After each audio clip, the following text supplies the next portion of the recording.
Hi, my name is Faith Mersberg, and the name of this speech is Ain't I a Woman? The name of the speaker is Sojourner Truth, and this speech was presented in 1851. Well, children, where there's so much racket, there must be something out of kilter. I think that betwixt the black of the South and the woman of the North, all talking about rights, the white men will be in a fix pretty soon.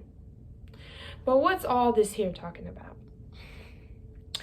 That man over there says that women need to be helped into carriages and lifted over ditches and to have the best place everywhere. Nobody ever helps me into carriages or over mud puddles or gives me any best place. And ain't I a woman? Look at me. Look at my arm.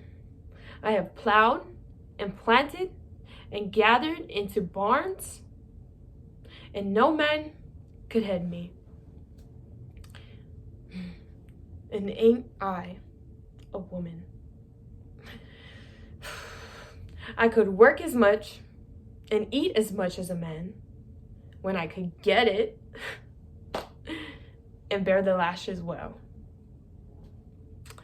And ain't I a woman? I have borne 13 children and seen all sold off to slavery. And when I cried out with my mother's grief, none but Jesus heard me. And ain't I a woman? Then they talk about this thing in the head. What's this they call it? Intellect. Right, that's it, honey. What's that got to do with women's rights or black people's rights? If my cup won't hold but a pint and yours holds a quart, wouldn't you be mean not to let me have my little half measure full? Then that little man in the back there, he says that women can't have as much rights as men because Christ wasn't a woman. Where did your Christ come from?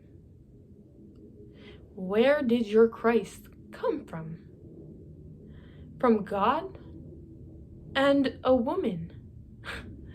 Man had nothing to do with him.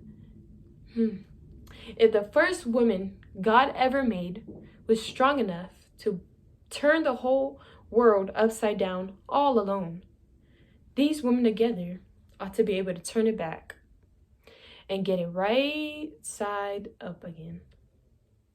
And now they is asking to do it. The men better let them. So that was my speech on Ain't It a Woman by Sojourner Truth. And the reason why I decided to choose this speech was because I just feel like it resonates a little bit with today's problems and occurring issues. For example, like race and gender equality. And I just feel like it's a big problem in today's world. And just hearing the speech and reading about it, I just feel like it's a good thing to just kind of put out there again to remind people. And I feel like she really was able to persuade a lot of people. And just imagine that this was happening way back in 1851. This problem still occurs to this day. And a lot of the things that she said in the speech is just really motivational, and it does like really resonate with today's issues and problems with gender and race inequality. So that was my speech.